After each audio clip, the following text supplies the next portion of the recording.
I'm Al McFarland. Welcome to the conversation with Al McFarland. I'm glad to be here and glad to have you along as well.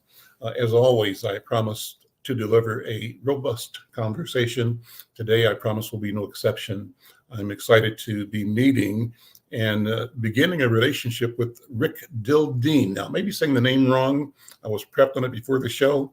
Rick, I'm going to ask you to forgive me if I've messed it up and to straighten me out so that we can be proper in moving this conversation forward. But Rick is going to be coming to Twin Cities as the new creative director at Children's Theater. We have had a historic and beautiful relationship with Children's Theater Company over the years. Peter Brocius, our friend, is retiring. He's done a great thing in bringing the Children's Theater to a space of national importance and reach and service. And I think it's wonderful that the successor is positioned to do the same and even greater. Rick, first of all, welcome to the conversation with Al McFarland. How are you? Hello. Hey, I'm so glad to be with you today. Thanks for having me. Rick Dildine. Dildine. You're so close. You're so close. Excellent. Well, now I got it. Rick Dildine. Well, let me just say in introducing you from your bio that Rick oversees currently all of the artistic programming and sets the creative vision for the Alabama Shakespeare Festival, right? Right. Yep. Okay. And it's one of the largest Shakespeare festivals in the country. In 2018, he launched ASF's most significant commissioning endeavor to date with the State of the South, a tour and new Southern Canon Project. Playwrights currently under commission include Pulitzer and Tony Award winner Robert Schenken, who's the most produced playwright in America, Lauren Gunderson, Whiting Award winner Danetta Lavinia Grays, and Broadway playwright Mansa Ra. The resulting 22-play canon will represent the largest body of work about the South in decades. So since joining ASF, he has reinstated the repertory model, which nearly doubled the subscription base and added a significant number of new subscribers to their program, launched a training program for early career theater artists, and established partnerships with the Montgomery Public Schools, which, by the way, is 90% BIPOC students. Also with Alabama State University, which is a historically Black college university, and the Equal Justice Initiative.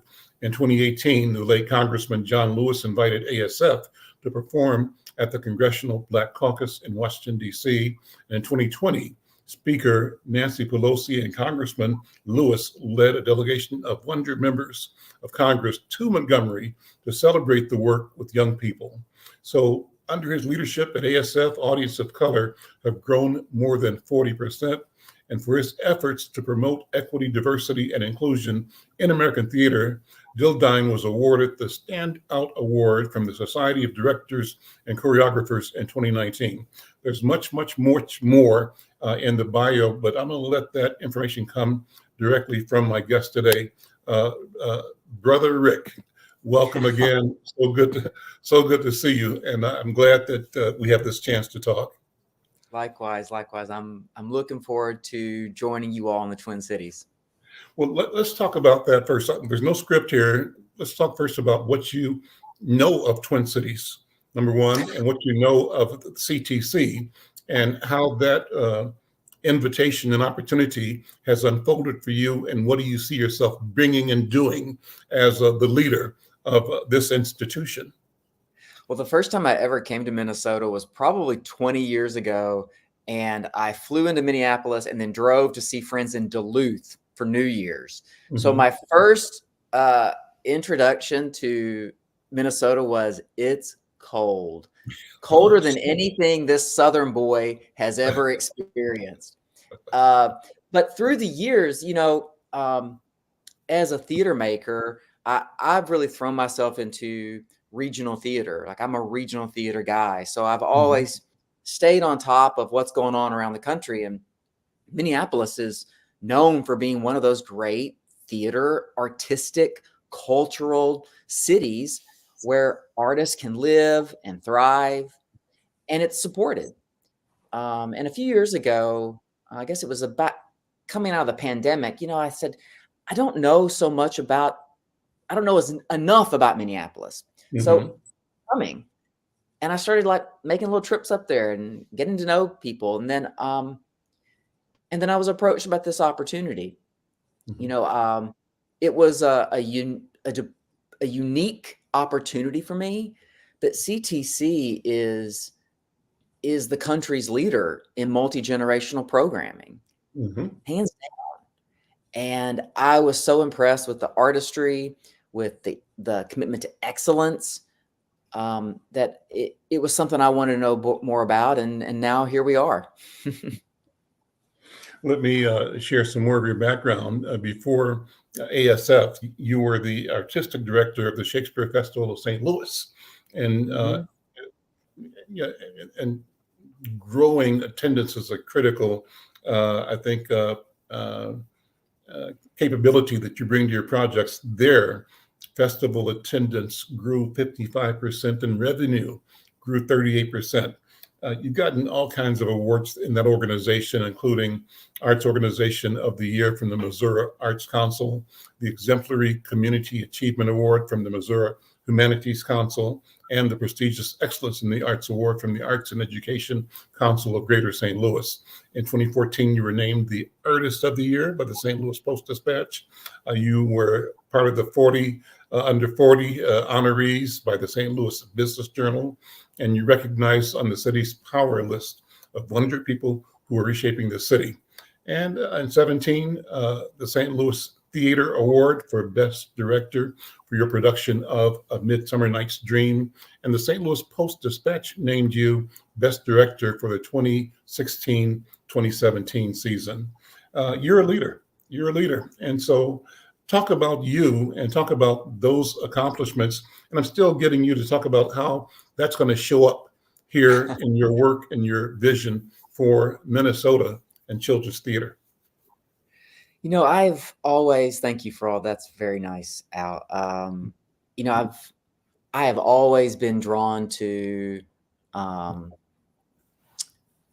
theater outside of New York, theater outside of LA, outside of those major cities. I like throwing myself into a community and being part of it. I grew up in a small town in Arkansas, a town where I knew everybody. My parents knew everybody. We knew all your business. But inside of that, there is what I learned in that small town is storytelling and the importance of community, the importance of knowing who your neighbor is. How can you help your neighbor, your friends, your community be better? And I bring that to my work. The success we've had at these various different places is because I think arts institutions, I think the better word for them is civic institutions, because they're led by trustees, people who they have been entrusted with the mission. They have been entrusted to use the resources to make the community better. And for this one, particularly to enrich the lives of young people. I think right now, coming out of this pandemic, and probably really anytime, I think the most noble thing an artist can do is create something for a young person. And that is something that I'm particularly drawn to right now, is how do we tell young people that it is okay to have big thoughts. It's okay to have complex thoughts. It's okay to maybe not know what to say, but give them the words and the language to do so. Whenever I've come into a theater, the number one job of an artistic director is to listen to the community. Hands down, listen to the community and know who it is. What are its hopes? What are its struggles? And that's gonna be one of my primary tasks when I get there. We're gonna have a 100-day plan of how we're going to transition me into the organization. And I'm really excited about being part of this community. And the notes and the feedback I've gotten so far has just been, I'm not surprised from Midwestern folk. I'm not surprised at all. How well did you know Peter, or how well have you gotten to know him? And I asked the question with sharing that I hold him in such high esteem. He's just a wonderful human being, Oh, and he's done phenomenal work at CTC. What's been yeah. your relationship with him so far? I have just gotten to know Peter through this process. Mm-hmm. We've spoken several times, and we're working on a handoff ourselves right now. Sure. But what I knew of Peter before this, he's a lion in American Mm-hmm. theater. He is his energy is contagious. He's exuberant. He is passionate. And what I love about the institution that he's created is he has given value to young people and their voice and their place in the world. And he has given them rigorous work, thoughtful work. That is so, and that's why this theater is the leader in the country, is because it's lifted up the minds and the space of young people. What's going to be the shift from your focus on Shakespeare work and CTC work?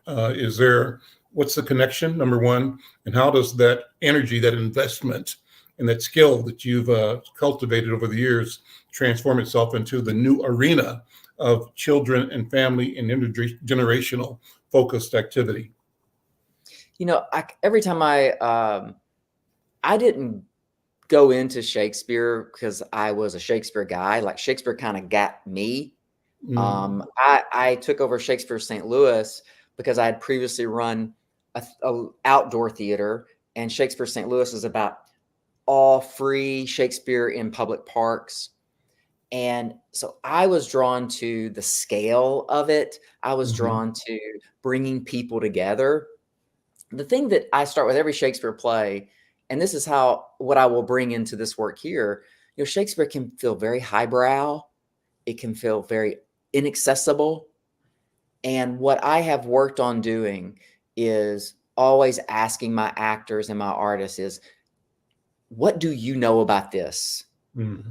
These Shakespeare people are mothers and fathers and Mm-hmm. sons and brothers. What do you know about this? And give me a story that I can relate to. I always want to, create things that are going to make kids fall in love with theater. One rule I have for myself is delight my 8-year-old self and my 80-year-old self. There we go. At that intersection is the type of plays I'm trying to make. So coming into this, I want to bring that same energy, in working with kids. Kids are brilliant. Mm-hmm. Asking them, what do you know about this? When we're putting stories together, what can you bring to this table? That's where I plan on starting. The scale of work CTC is known for certainly lends itself to the scale of Shakespeare, which is pretty big and epic. But it all comes back to that human question. What do you know about this? And so what do we have to do with the community and with parents and with members of community to get them to appreciate and value the capacity of young people to create in earnest? I think what you do is recognize and nurture that talent, that skill, that ability that young people bring, their curiosity, right? And I think that too often ordinary, well-meaning people don't take the time to appreciate and respect how much learning and knowledge young people are experiencing and acquire, and are prepared to put forth, in building community from where they stand. What do you think? Yeah, something we did at Alabama, here at Alabama Shakes, we instituted something called the town hall.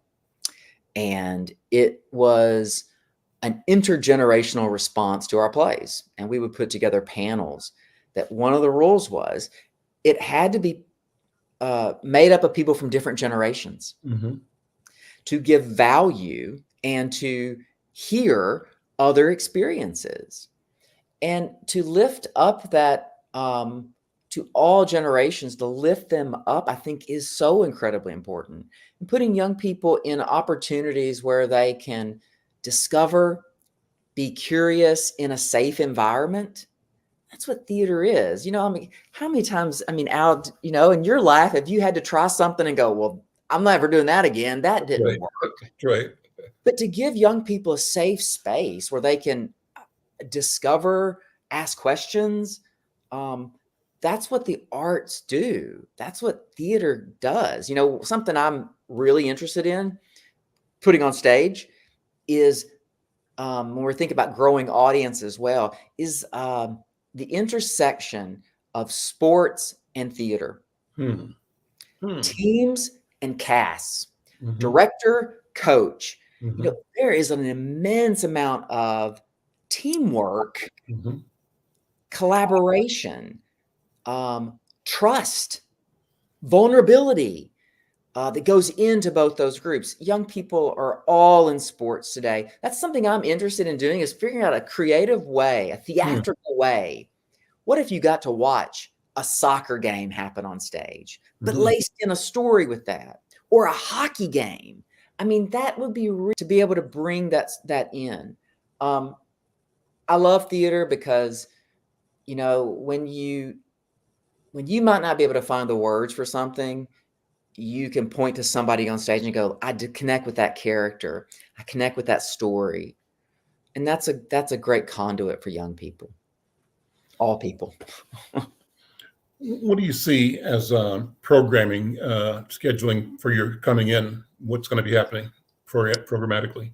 Yeah, you know, we're going to be continuing that support of new work. CTC is known for developing new work and being at the front line of what is happening today in multi-generational programming. You know, we have this amazing relationship called Generation Now, where we're commissioning new plays, and we have 4 theaters that we're working with. So we're going to be that's going to be one of the key things. The continuing to hit upon those different age groups as well. I'm Mm-hmm. particularly interested in growing that 0 to 5-year-old age group. I think that's a particularly sweet spot for us to continue looking at. But in February, March, and I'm not going to step on Peter's toes yet, but we'll be announcing the next season about that time of what we'll be doing. But folks should expect that same timeline and that Mm-hmm. same commitment to multi-generational programming. When you say 0 to 5, the sweet spot, what do you mean by that? You know, that's like the littles. That's the Mm-hmm. littles that have no filter, and creating worlds where they can delight. You know, I do think I don't have kids, but I do know I have a lot of friends who have kids, and there's this Mm-hmm. time when they're born to a certain moment where they don't get to take up. They like, I can't take them to a theater, you know.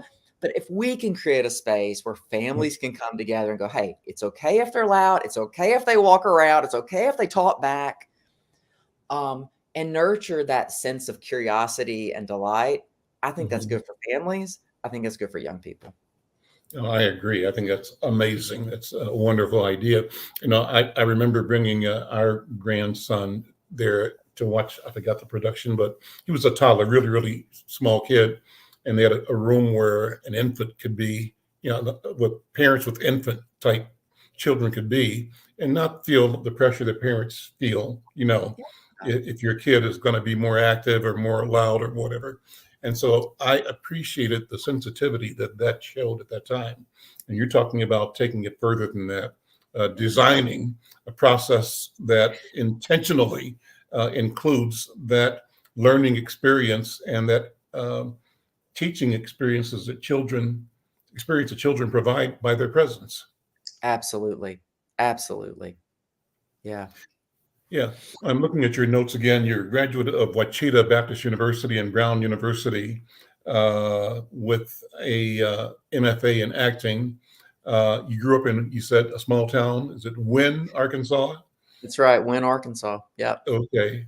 And that you've taught or served on the staff of Brown University, of Clark University in Atlanta, I think, right, Clark? This is Clark, actually, in Worcester, Massachusetts. Worcester, okay, different. Yeah, And different then Clark. Webster University. And at Webster, you were the director of the MFA Arts Management and Leadership Program and adjunct professor within its BFA Performance program. And you're also an alumnus and instructor of the Kennedy Center American College Theater Festival, and a national judge for the Irene Ryan Acting Award. How did you bring yourself and discover your passion, your path in the arts? I through a teacher, an Mhm. 8th grade teacher. And Al, when I was in 8th grade, it was the day before Christmas break, and our English teacher said, if you all will read a book over Christmas, I'll give you, when you write a book report, I'll give you bonus points. And I desperately needed those bonus points. And so I went to the library and just went to try to find, I wanted to find somebody that had written a lot. I was like, I'm going to read more than one thing. And I read 8 things by this one person. And I went back and told my teacher, I read 8 books over Mhm. the break. And I was like, oh, I learned about love and family and betrayal and greed. And she was like, Miss Gregson was like, who did you read? And I'm sure she wanted me to say something like William Shakespeare. Instead, I said, Miss Gregson, Danielle Steele has so many amazing books. And she was mortified that I'd read Danielle Steele novels my entire Sure. Christmas break. And so she put in my hand, she said, why don't we start here? And she gave me Midsummer Night's Dream by William Shakespeare. Mhm. And that was my introduction into theater and into the arts and reading and the appreciation for language and storytelling. Mhm. I think words matter. I think stories matter. I think it is so vitally important to pass down stories from family to family, from parent to child. I'm taking my mother through a process where she gets a different question every week, and she has to write a paragraph about this question. Okay. With my brother and my nephews. Um, I got into that, and I appreciated the simple storytelling components of someone passing on something to someone else. And that just grew into a greater passion. I did summer stock. I've worked in every department in theater. And then that led to ultimately running theaters, which I didn't even know was a job. I didn't know you could run a theater. And when I was 25, I got my first theater that I ran, Mhm. and just started to going from there. And it's been an amazing experience, taking me all over the country. And it's a great, incredible art form. It's an incredible art form. I'm Al McFarland. This is The Conversation with Al McFarland. My guest is Rick Dildine. He's with soon to be with the Minneapolis Children's Theater Company, is doing work presently in with Alabama Shakespeare Festival. And I'm glad to have you on the show. Rick, I wanted to, as you were describing how you got into it, to come back to, uh, you said you love words. And I think for me, that's always the best place to start in trying to understand an artist or a person's entry into an arena. So, what do words mean to you?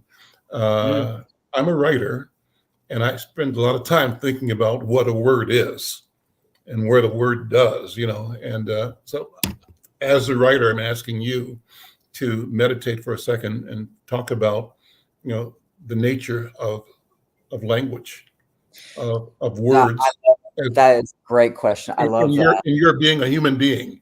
Yeah, I love that. I am a director first, so I am always trying to um, excavate why the writer put these words in this order. What are they telling us? Because those are choices.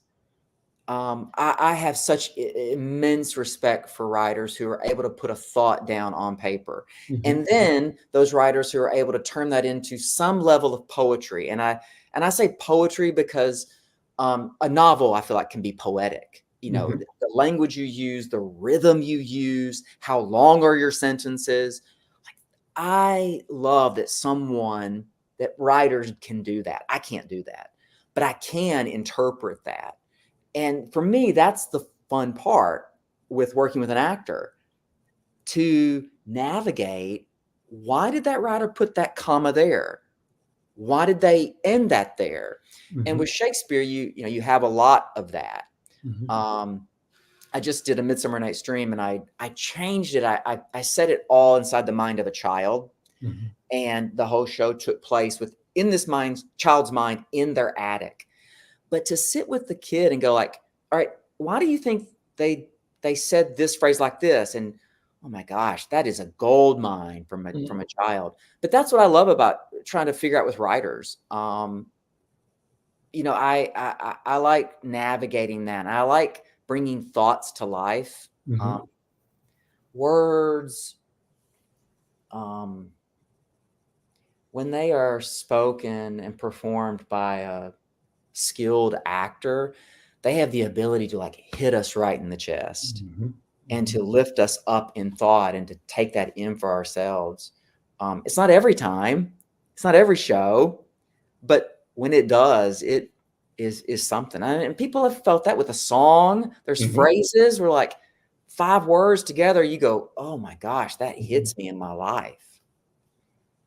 That's great. And so I talk to artists a lot and ask them to describe their feeling on stage when they're presenting or performing, because I'm curious about what I always, as an audience member, observe as a moment of transcendence or of transformation. I see the room change. Something happened that didn't happen a minute before, the minute before. It's happening right now. And the happening might not last more than a second. It might last only a shiver, right? But it's something that's palpable almost.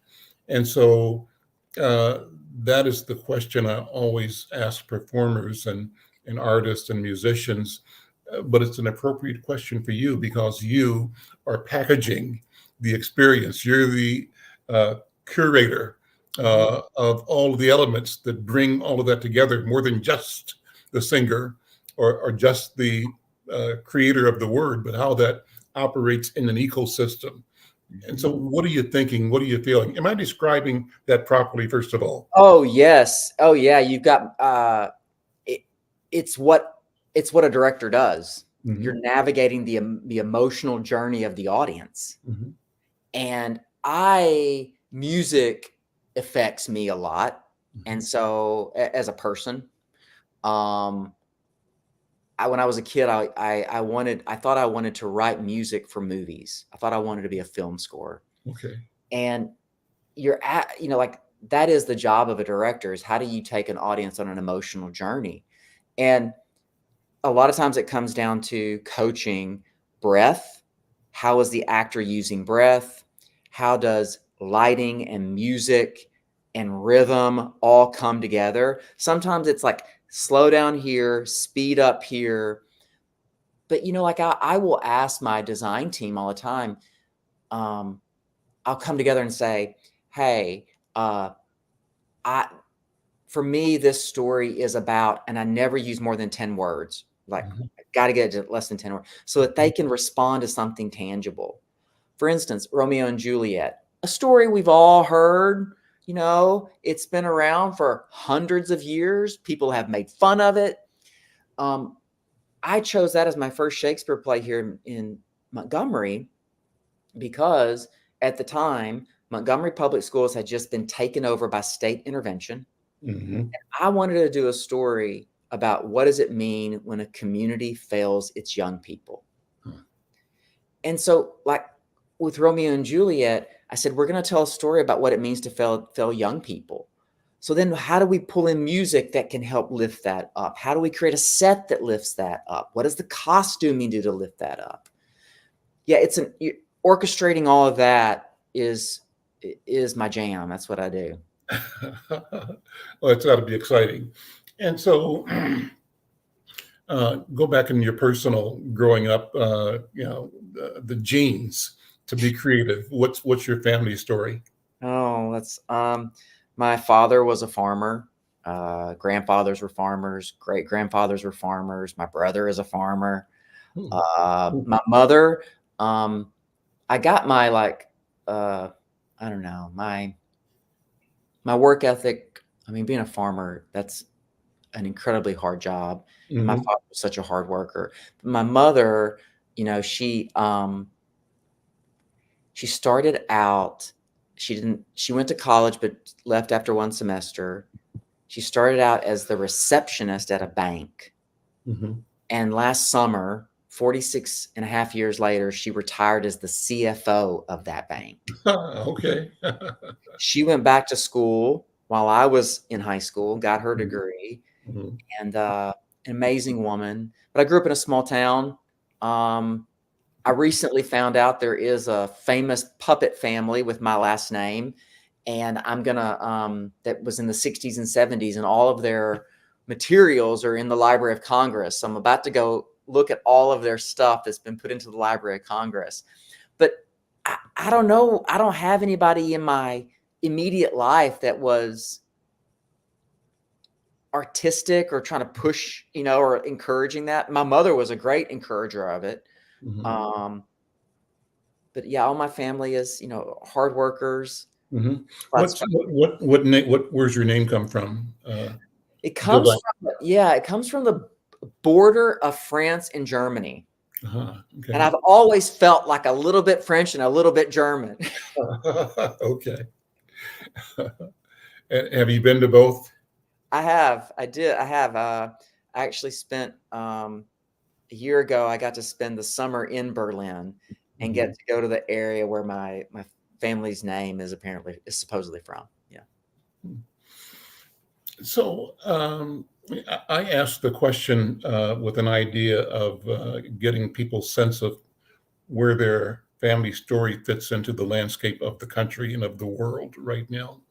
And you said that your dad and your brothers were farmers, and probably your grands were farmers, and you've mentioned about your mom's work in the economic world. And you also said that you're from a small town in the South. I'm always thinking about the history of ourselves and our community as Americans, and the history that I always talk first about is the history that comes through my own life and eyes as an African American, as a Black person. And it leads to the question about how both your background, your upbringing, and your pursuit of study and work lead to also both reflecting and shaping the culture that we're in, the community that we're in, the future. I raise that because my expectation is that all of us are seeking to create community that celebrates life and that elevates integrity and elevates the notion of freedom and the notion of possibility. But we are there at the same time while we must recognize the inequity in the world and the pain and the hurt in the world. So that's a way of asking you to share how you consider those things that are not just theater, but theater's at the center of it all. And theater is a place to examine the all in a way, as you described earlier, that gives you a chance to make some mistakes or decisions or to discover things. What do you think? Yeah, the thing that comes to mind listening to you is I think a lot of times people think that what a director does is we tell everybody what to do, where to walk, how to feel, and it's not so there's a little bit of that direction, Mm-hmm. but so much about what I do is trying to understand who a person is, Mm-hmm. who they inherently are, the actor, the designer, the writer, and then putting together a group of people who can all respond and bring their whole self to. I can't imagine asking somebody to be in a project and then completely changing them or just doing it myself. Mm-hmm. So that means like getting to know who a person is. What is their story? What are their values? What is their point of view on the world? And then putting together those groups to tell a story. And that story then will take on that specificity, which is what I think our stories have to be steeped in, is specificity. But that specificity only comes from someone being able to be in a room and bring their full self to it. Mm-hmm. And, you know, like my upbringing is is people centric, is people oriented. So much about what I do is about people and listening, but really it's so much about listening. So you're coming to George Floyd's town, and it's a town that is sensitive to itself and how it shows up in the world. And it's sensitive to its experience with the Americans that were here before Europeans came. And it's sensitive to the immigrations of Africans who left slave systems in the South. And in recent years, Africans from the Caribbean and from Africa, but people from Asia, and from Latin America and from Europe, from Russia. A lot of stuff going on here that's rich. And how does that give you a palette to work with? And what do you see as challenges? As I'm thinking, Rick, I'm thinking if it's a fair question to ask you, how has theater failed community? And I know the loaded part of that is which part of community, but let me leave it and you can take it wherever you want. Sure. And I don't want to leave it there because I also want to say how will and how must theater save community and solve problems and be responsible, do its part in ensuring that we're building the most human-centered experience that we can build, or not just humans, but the best experience that living people can have. When I came to ASF and I interviewed for the job, I'm a very mission-driven person. I believe that a mission for a not-for-profit should be just out of reach. It should be just out of reach. And the mission at ASF is to build community. And I love that, to build community with theater. I went and looked at every single play ASF had ever done. And what I discovered was that less than 11% of the plays had been written by women, when Montgomery is 51% women. Less than 5% of the plays had been written by playwrights of color, when Montgomery is 60% Black, 3% Korean, 3% Hispanic. And my challenge to the board was, if your mission is to build community, you can't ignore large swaths of your community. And that's where we started from. And so right there at that point, has there and is there a shift in the understanding of what community is now? Because I would say that a generation ago or 2 generations ago, theater people, and this is my probably unfair characterization, I'm just putting my flaws out there, just that my characterization of the quote unquote theater was that a place to continue the elevation of a European construction of what the world is. Europeans think that the world is their idea. And so this was reinforcement of that, not only for Europeans, but for everybody else on the planet. And the technology and the systems and processes allowed that system to go forward. But the rest of the world has existed despite that myopic, and chauvinistic advance from that point of view. I would say that's failure from my point of view, but it might not be from the Europeans' point of view. What do you think? Mr. Shakespeare's had a good run. We've institutionalized a large set of assumptions instead of practicing the muscle of curiosity, acceptance. At ASF, we have grown our audiences of color significantly by 40%. And that is from programming in a way that the community leans into it and says, this, I'm part of this. This is part of us. You know, I think audiences, you know, that they speak with their pocketbooks, and our subscribers have grown.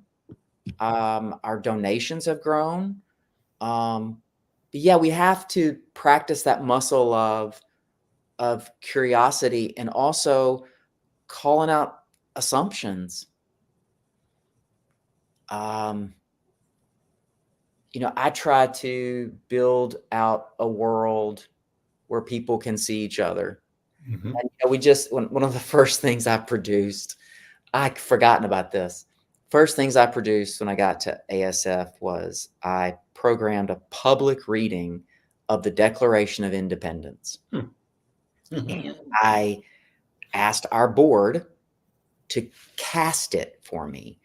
And I broke it down into 50 phrases. And I asked them to get the most recent census, and they had to look at who we are. And I said, using the who we are, and we broke it into like the basic like numbers, cast this show. To reflect. They begin to go, and you hear them talking about each other and their community and like really reflecting. Yeah. That was an amazing exercise and that was, you know, board driven, thereby community driven, trustees. Really say, who are we as we're publicly reading the Declaration of Independence? That's powerful. Again, words matter. And so what do you see forward? You know, I think that the technology that we have now with social media and this access to each other like we are right now, globally, I think it's a new arena of opportunity. What do you see as the expanding or evolving role of theater like CTC in the future? And on several fronts. One is how it touches individuals, actors, students, their families, the community, but also how, as you've mentioned, you've got several projects that are happening around the country at the same time that CTC is involved with. Where do you see this going?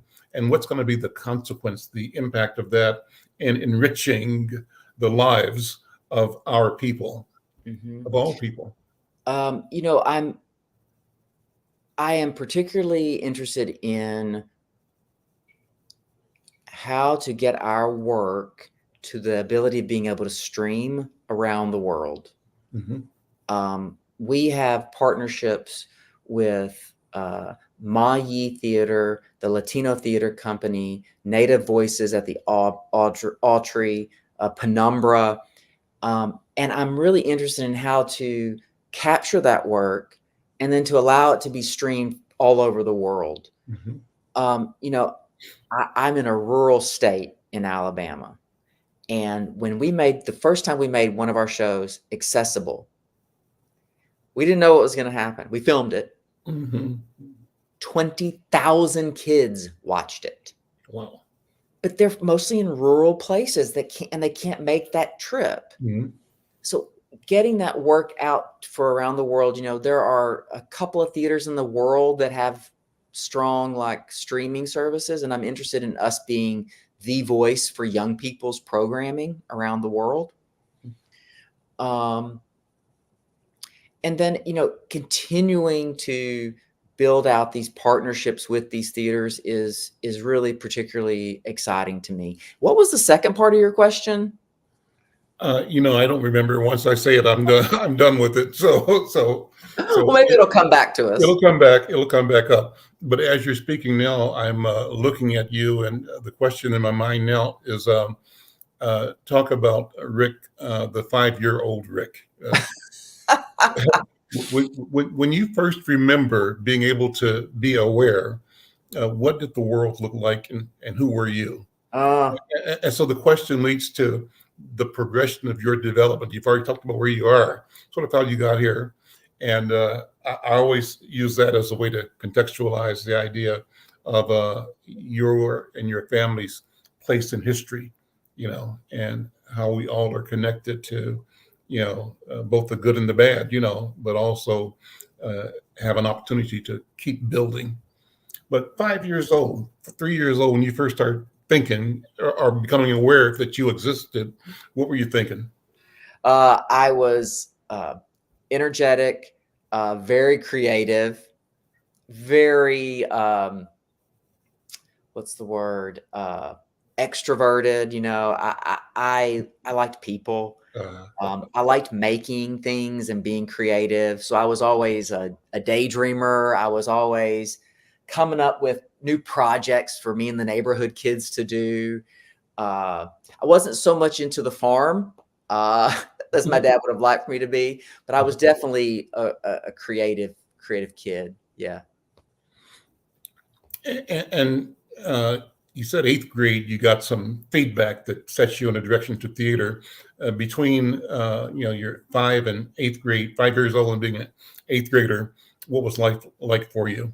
What were the highlights? Yeah, life. I had a great childhood. I grew up in a middle class household. We got one vacation a year. My mother took me to the library a lot. Reading was a great outlet for me. Summers were spent running around the neighborhood. It was a nice childhood. I felt very lucky to, we were not wealthy by any stretch of the imagination, but I was rich in people.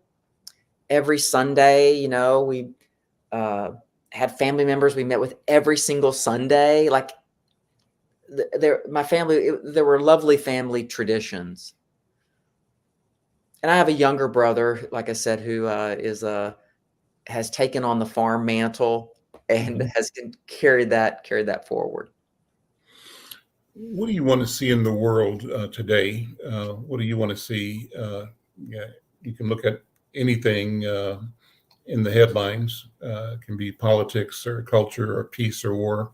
What's your sort of your second mind focus on? I know your focus is on the work and the work with theater, but how would you describe the environment that's operating in? And how does that environment both shape, mold, impede, or invigorate your ability to create and to serve and to be? Rick? I worry about the extremism we continually find ourselves in humanity. I worry about selfish acts. Those are the two things that instantly come together that I think about a lot.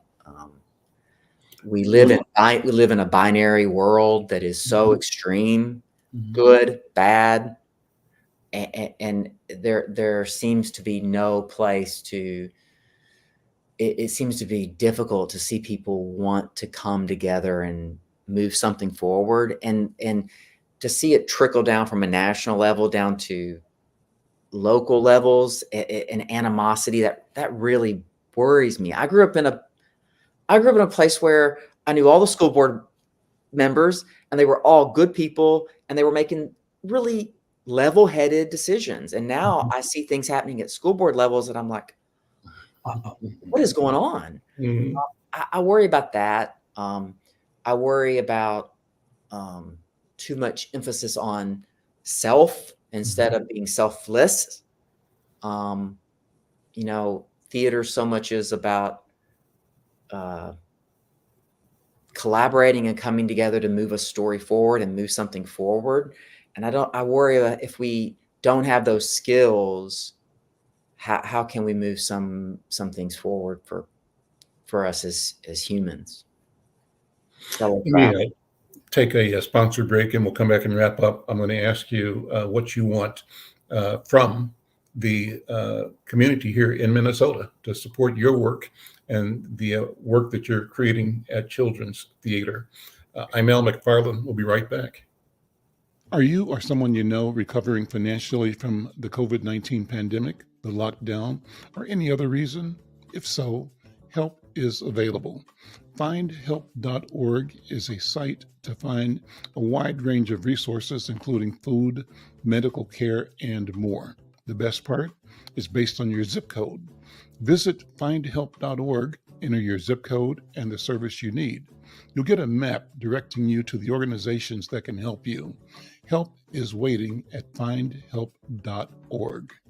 If you need help starting anew, findhelp.org is the site for you. I'm back. I'm Al McFarland. This is The Conversation with Al McFarland. I'm so pleased to have this conversation with Rick Dildine. He's the new leader at Children's Theater Company, the successor to, I'll call him the great Peter Brosius, who's retiring very soon. Rick's going to be taking the mantle and taking the work forward. And so, Rick, thank you for taking time to be here and to share your vision and your thoughts. I wanted to close on allowing you to talk about what this community can do. What do you want Minneapolis and St. Paul and Minnesota to do to show up, not just for you, but for the children, show up for itself in an arena that children's theater represents? What do you think? And take your time, stretch out on it. Yeah. Okay. What I said in my interview, I said, I really like the Children's Theater Company I see before me today. Mm-hmm. And Peter has taken this mission to this point, and I want to build on those bright spots to move forward. I don't see a children's theater company that needs to be reinvented. I want to build on those bright spots.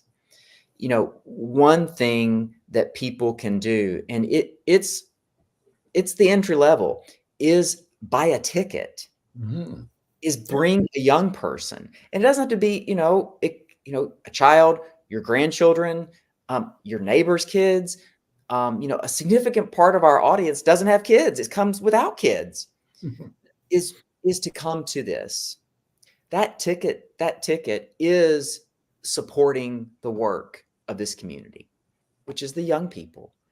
I think that's like the greatest place for us to focus as a community. Like I said, I don't have kids, but I believe in community. I have nephews that I want them to grow up being curious,